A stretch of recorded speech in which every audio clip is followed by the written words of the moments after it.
forever on fire.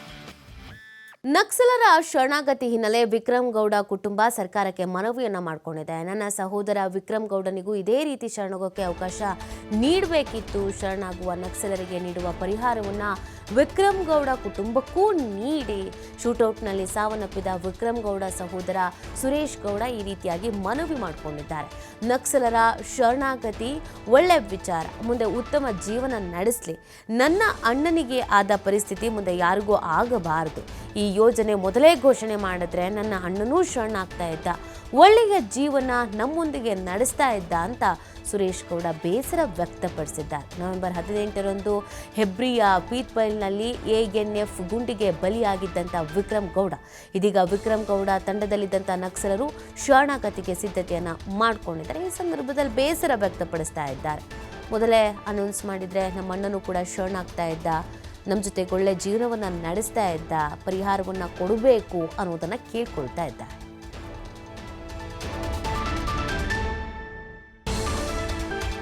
ಸ್ಥಳೀಯರು surrender ಆಗ್ತಿದ್ದಾರೆ, ಇದು ಸಂತೋಷದ ವಿಷಯ. ಅವರು ಸರೆಂಡರ್ ಆಗಿ ಮುಂದೆ ಒಂದು ಒಳ್ಳೆಯ ಜೀವನವನ್ನು ಮಾಡಬೇಕಂತ ನಾನು ಬಯಸ್ತೇನೆ. ಎಷ್ಟವರೆಗೆ ಏನೋ ಆಗಿದೆ ಹೋಗಿದೆ ಎಲ್ಲ ತುಂಬ ಕಷ್ಟದಲ್ಲೆಲ್ಲ ಎಲ್ಲೆಲ್ಲ ಏನೇನು ಮಾಡ್ತಿದ್ರು ಗೊತ್ತಿಲ್ಲ. ಇನ್ನು ಸರೆಂಡರ್ ಆಗಿ ಅವರ ಮನೆಯ ಜೊತೆ ಸಂತೋಷವಾಗಿ ಮಾಡೋದಕ್ಕೆ ಕೆಲಸ ಇದೆ, ಬೇಕಾದಷ್ಟು ಒಳ್ಳೆಯ ಜೀವನವನ್ನು ಮಾಡಿಕೊಂಡು ಹೋಗ್ಬೇಕಂತ ನಾನು ಕೇಳ್ತೇನೆ. ನಮ್ಮ ಅಣ್ಣನಿಗೆ ಆದ ಪರಿಸ್ಥಿತಿ ಮುಂದೆ ಯಾರಿಗೂ ಕೂಡ ಆಗಬಾರ್ದು. ಯಾವರ ಮನೆಯವರು ಕೂಡ ನೋವು ಅನುಭವಿಸಿ ಕಷ್ಟಕ್ಕೆ ಸಿಗಬಾರ್ದು. ಆದ್ದರಿಂದ ಸರೆಂಡರ್ ಆಗ್ತಿರೋ ನಕ್ಸಲರನ್ನು ಎಲ್ಲರೂ ಒಳ್ಳೆ ರೀತಿಯಲ್ಲಿ ಜೀವನ ಮಾಡಬೇಕಂತ ಈ ಮೂಲಕ ನಾನು ಹೇಳ್ತೇನೆ. ನಕ್ಸಲೀಯರು ಸರೆಂಡರ್ ಆಗ್ತಿದ್ದಾರೆ, ಇದು ಸಂತೋಷದ ವಿಷಯ. ಅವರು ಸರೆಂಡರ್ ಆಗಿ ಮುಂದೆ ಒಂದು ಒಳ್ಳೆಯ ಜೀವನವನ್ನು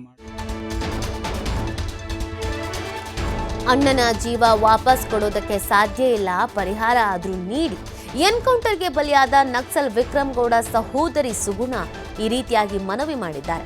ನಾವು ಕಷ್ಟದಲ್ಲಿದ್ದೇವೆ, ಸ್ವಂತ ಮನೆ ಆಗಬೇಕಿದೆ, ಒಂದು ದಿನ ಕೆಲಸಕ್ಕೆ ಹೋಗದೇ ಇದ್ರೆ ನಮ್ಮ ದಿನ ಸಾಗೋದೇ ಇಲ್ಲ. ಸರೆಂಡರ್ ಆಗುವವರೆಗೆ ಕೊಡೋ ಪರಿಹಾರ ನಮಗೂ ಕೂಡ ಕೊಡಿ ಸಾಕು ಅಂತ ಕೇಳ್ಕೊಳ್ತಾ ಇದ್ದಾರೆ. ನನ್ನ ಅಣ್ಣನ ಜೀವ ಕೊಡೋಕೆ ಸಾಧ್ಯ ಇಲ್ಲ, ಎನ್ಕೌಂಟರ್ ಆಗಿದೆ, ಅವರ ಜೀವ ಹೋಗಿ ಆಗಿದೆ, ಉಳಿದವರಿಗೆ ಕೊಡೋ ಪರಿಹಾರ ನಮಗೆ ಕೊಟ್ಟರೆ ಸಾಕು ಅಂತ ಸುಗುಣ ಕೇಳ್ಕೊಳ್ತಾ ಇದ್ದಾರೆ.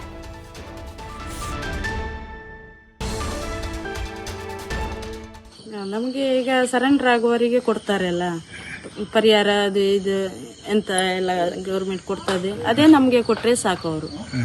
ನಮಗೆ ಇನ್ನೇನು ಅವ್ರದ್ದು ಅಣ್ಣನೇನು ಜೀವ ಕೊಡ್ಲಿಕ್ಕೆ ಆಗುದಿಲ್ಲ. ಅವರು ಎನ್ಕೌಂಟರ್ ಆಗಿದೆ, ಅವ್ರದ್ದು ಜೀವ ಹೋಗಿ ಆಗಿದೆ, ಇನ್ನೇನು ವಾಪಸ್ ತರ್ಲಿಕ್ಕೆ ಏನಾಗುದಿಲ್ಲ. ಅದೇ ಈಗ ಅವರಿಗೆ ಉಳಿದವರಿಗೆ ಹೇಗೆ ಕೊಡ್ತಾರೆ ಅವರು ಪರಿಹಾರ? ಅದೇ ನಮ್ಗೆ ಈಗ ಇದ್ದವರಿಗೆ ಎಲ್ಲಿ ಕೊಟ್ರೆ ಸಾಕು.